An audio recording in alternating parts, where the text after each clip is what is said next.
So what's up, guys? Hey, how we doing? So World Supercross wrapped up their 2024 season. Now, this was a unique season. This series was launched 3 years ago, but then after 2 years, it was sold. So this was the first real year for the organization running this series, and they had some major improvements between the first round and the final round. I can't wait to see what these guys bring to the table next year, and they got some new venues. I'll get to that in a second. And Vince Friese put on a ride for the ages. But the MCR team is flying from Abu Dhabi, that's today. They've got to be to Boise for Friday and Saturday's Arena Cross because they're running both those championships. That is a lot. And I'll tell you what, if you're on that plane that long, you're going to want some Nano-Xtreme. I'm telling you, this stuff works. I used it on my flight to North Carolina, and I'm old and I have all sorts of aches and pains. I've never had a pain cream that works this good. And I know there's a ton of pain creams out there. I've tried almost all of them. This one worked miracles for me, and I really think you should try it. So hit up Nano-Xtreme, use code Cooksy for free shipping. And if you're working on your training program, hit up Complete Racing Solutions.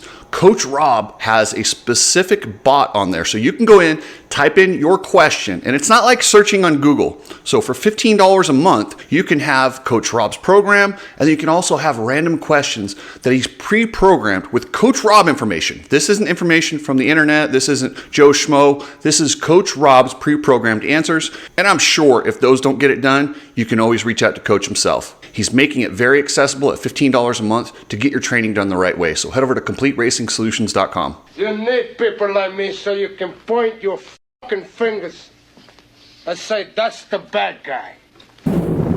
So Eli Tomac is your world champion. Man, he rode really good throughout this whole series. I mean, he didn't go there. I know he got the big money to show up, but he wasn't there to show up. Eli Tomac went to this series to win. He wanted that championship, and he wanted it bad. But as impressive as he was throughout this whole series, I like watching Vince Friese the best. He got a win. He won the first moto or main or whatever you want to call it.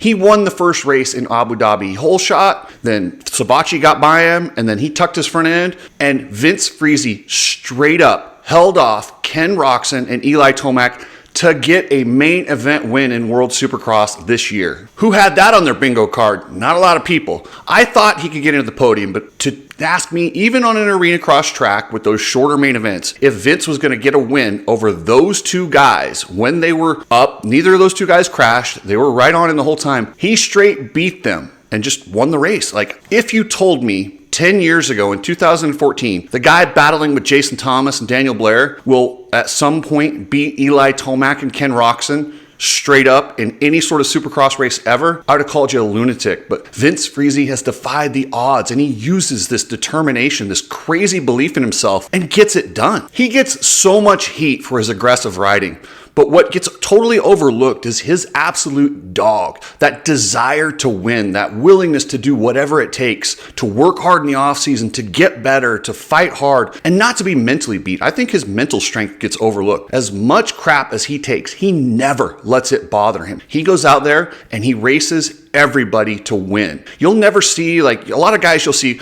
when a Tomac or a Roczen shows them a wheel, they know, okay, well, I can't hold this guy off, so I just get out of the way. Vince believes he can beat everybody all the time, and he's so stubborn when it comes to that. But that stubbornness is what is allowing him to succeed. Even into his 30s, he's getting better every year. And I don't know how you can't at least appreciate that. You can not like him for his dirty riding or whatever you consider to be dirty riding, but I seriously don't know how you can watch the mental strength and the determination with what he's doing at this age. Man, I'm sorry.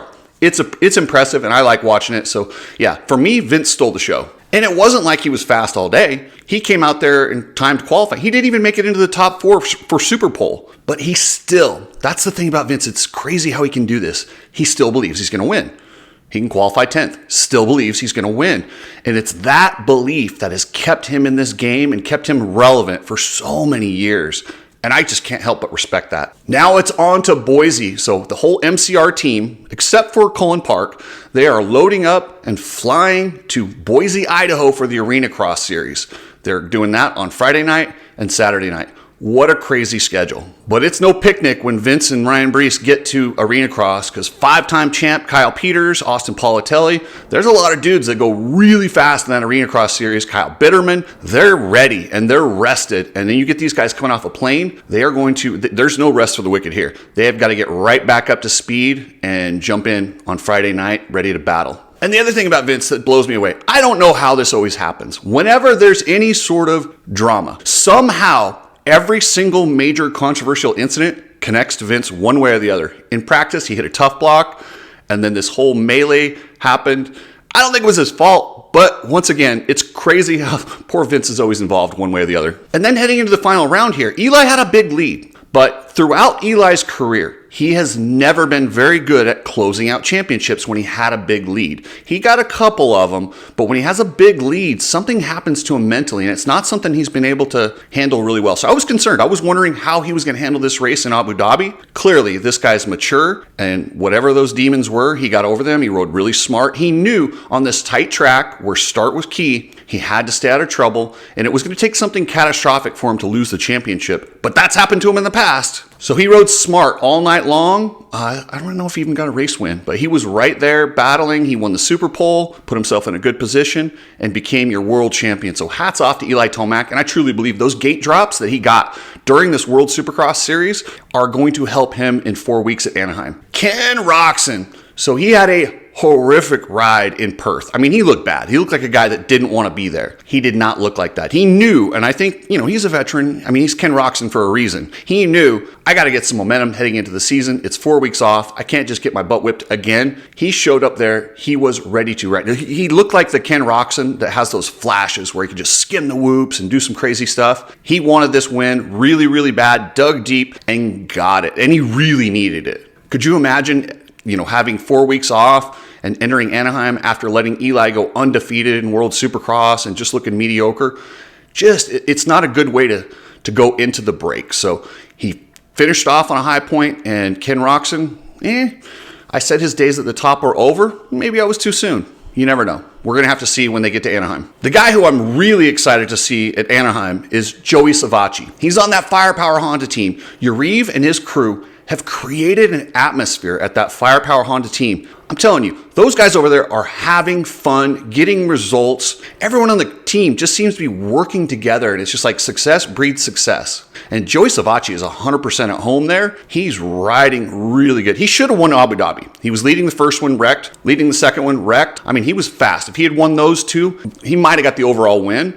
But I don't care. I'm excited to see how he does when he gets over here to the United States with Yariv and that team. I'm telling you, they are winners over there, and they are on to some good stuff. And whatever the formula is in the pits to cultivate talent and make everybody happy and confidence, it's working. And Ryan Brees, the other MCR Honda guy, he has had a rough World Supercross series. I talked to him in Canada, and he's like, man, I don't know what's going on. I rode so good at the practice track, and I just didn't bring it to race day because I know how good he really is. And he is a guy that should be battling up inside that top 5 in World Supercross. He's that good. That Ryan Brees showed up. Maybe it was a tight track, whatever it was, Ryan Brees showed up, got a 5th place, and now off to Arena Cross where him, Vince, and Kyle Peters are going to battle for this championship. And I cannot wait for Friday night and Saturday night. Check out Epic Garage Designs. Travis Ogburn designs the coolest stuff for your garage. And he also does blinds if you need blinds.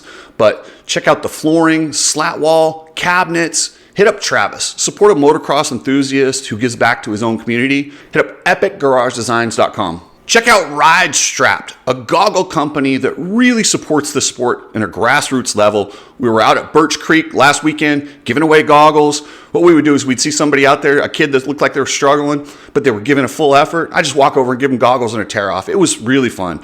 And how many companies will do that? They'll just go out and randomly give just kids that they think are deserving and could use the goggles. It's a good company, and they got goggles, glasses, and shirts. So check out ridestrap.com. If you're shipping anything, use Precision Transport. They believe in customer service. They're a family-owned business that believes in reasonable pricing and customer service and getting you tracking numbers. So if you need to ship anything, especially this holiday season, hit up pretransport.com and they will get whatever you need shipped where it needs to go in one piece with good tracking numbers. So in the 250 class, Shane McElrath. This dude was flawless. I mean, he won everything. They did change the scoring in the super final, which I didn't like. So they gave him 25 points when he got like third or fourth. I thought the whole point of having the 250s and 450s race together in that super final was to really jumble it up. So you could like if you're considerably behind a guy, all you had to do is get some 450 or 250 guys in between, and then you could make a bigger jump. I think it makes it more exciting. For some reason, they scored it as individuals. So it was like two classes out there, and they gave him 25 points for that fourth place. I don't know why they did that, but either way,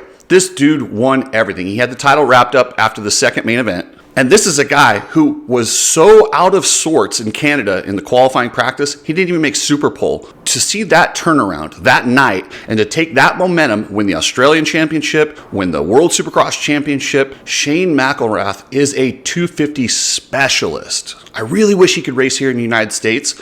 I talked to Reeve, the team owner for Firepower Honda. They have written the AMA and felt 3 separate times trying to explain to them, listen, the rules are if a guy wins a championship, he's out. Unfortunately, Shane McElrath got bumped out when they were still doing it with a points total. He doesn't have a championship. If you put him in the 250 class right now, brand new, he'd still be eligible, which is crazy that they won't let him go back because he was moved out in the old system. Please let Shane McElrath ride the 250 class. That's the only way he's going to have a job. Uriv would love to put him on a 450, but unfortunately, Shane's results on a 450, he's just not the same guy. He's really not. So it's hard to justify getting a sponsor to put up the money to get him to ride a 450 when they know they're not going to get the results that they will. When they get Shane on that 250, I mean, this guy's a podium threat or a threat to win on any given night in that 250 class against anyone in the world. Let Shane ride. Come on, guys. Under the current rules as they sit, he is eligible. He was grandfathered out on an archaic system that they agreed. The AMA agreed that it sucked and changed it. So if they agreed that it sucked, why are you holding this guy to it? Does it seem fair that you decided a rule was stupid and we don't want to use it anymore, but let's penalize the guy that we screwed over with the rule? That doesn't make any sense. Please let Shane ride. Rick Ware Racing, Club MX rider Cody Schock. Man, he had some flashes in this World Supercross Series. He won a few main events, but he didn't have a consistency, and he made a lot of mistakes. He was a little squirrely. I mean, and when you get a guy like Shane McElrath, who's so consistent, you can't make mistakes. Shane was all over. I mean, the dude won every race overall. That's pretty hard to do in any series, and he did it. He won. I mean, he didn't win every main, but he got every single overall for this World Supercross. But yeah, Cody Schock looks good. I'm excited to see how him and that Club MX team do next year. I don't think he should be outside the top 10. I don't see him getting much further up than like a 5th place. I hope I'm wrong, and I would love to see Cody Schock get a podium or a win. There's some really good riders in the 250s in America. Cole Thompson, the Canadian hero. Man, I don't know what it is with Cole. He almost always in the free practice or open sessions where they just take the fastest one lap, he's almost always the fastest. But I don't know how or why he can't translate that intensity into the actual race, because he just doesn't seem to have it. Like a guy that can go that fast for one lap, it's strange that he can't duplicate that in the races. Still rode really well. Finished out the series 3rd overall, got some podiums. I don't think he got a main win. I could be wrong, but I don't think he got any main wins. But I mean, he rode really good, ended up 3rd, helped Firepower secure that team championship. And I love that team championship in World Supercross is worth some money. It's not like the AMA where they just some stupid trophy that nobody really cares about and that manufacture points. They actually put money on the line for these teams. It matters. The teams have to get riders to make sure they don't lose those points because they want to secure those dollars. And speaking of this format, how they pay the riders a considerable amount, the pay format is very similar to Formula One. This is what I've been screaming for. And to see that this group, I really was worried that this series was going to go away. We got this new promoter that took over. So essentially, this is their first year running the series. They did an amazing job. Where they came from when they started early in Canada to where they finished, they made significant improvements. These are things that it takes years for the AMA to figure out. After the first round, they immediately fixed timing and scoring. They started talking about guys that were going to make the super final and where the cut is. They really made it better throughout the season, and that's all I can ask. I gave him crap at the last round for not having Super Pole on TV. What happens in Abu Dhabi? It's on TV. Thank you. You got, because it matters with the overall points. And I was so happy to see the super final on TV. Thank you, World Supercross. You get, I'm only going to give you an A minus because of the tough boxes, but they still did something. They didn't have time to completely get rid of them and get something better. So at Abu Dhabi, they used the tough boxes, but they did something. They like taped them or attached them to the boxes so they didn't get caught in the wheels nearly as much. I didn't see one cover go into a wheel. And I'm sure that will be even better for next year. Thank you, World Supercross. You are the future. Oh, one other small complaint. The CEO did an interview earlier in the night and said, I'm teasing some big stuff. I've got some new venues for next year. And then they never told us. I'm like, dude, you said you were going to tell us later tonight. I don't mind them not telling us, but when you leave me hanging like that, it kind of annoyed me. I found out anyway. I went on their Instagram. Buenos Aires, Argentina gets a World Supercross round, and London, England. So the series is growing, and I look for big things from World Supercross, and I love that they're going to put some pressure on the American series. We have competition. This is what we've needed for a long time, and we're going to see a lot of the good riders wanting to go to World Supercross because of how good they're treated and how much money they can make. And I don't know what Ralph and Jeff did differently, but they were much better this season. Last season, when they did the very first round of World Supercross, they were god-awful. They looked like they just showed up unprepared, didn't do it. So bad, they actually got fired. The new organization rehired them, but man, they did a heck of a job. They really called it good. And listen, announcing is a hard job, so I want to give kudos where it belongs. They did their homework. They knew about the riders. They had Kristen Beat down there getting them the information. They really did the sport justice this year. I appreciate Ralph and Jeff. And thank you, Ralph, for dropping the Chaos Corner this week.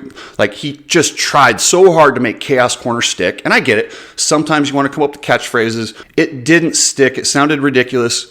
Thank you for giving up on it. I really appreciate it. When you just keep hammering it over and over, it just drives me nuts. But he gave up on it, and they did a great job. And I really enjoyed listening to both Ralph and Jeff throughout the season. Thank you, guys, and I cannot wait to the 2025 World Supercross season. Thank you, members. I appreciate everything. If you want to be a member, you're entered to win the Coach Rob custom painted CRS helmet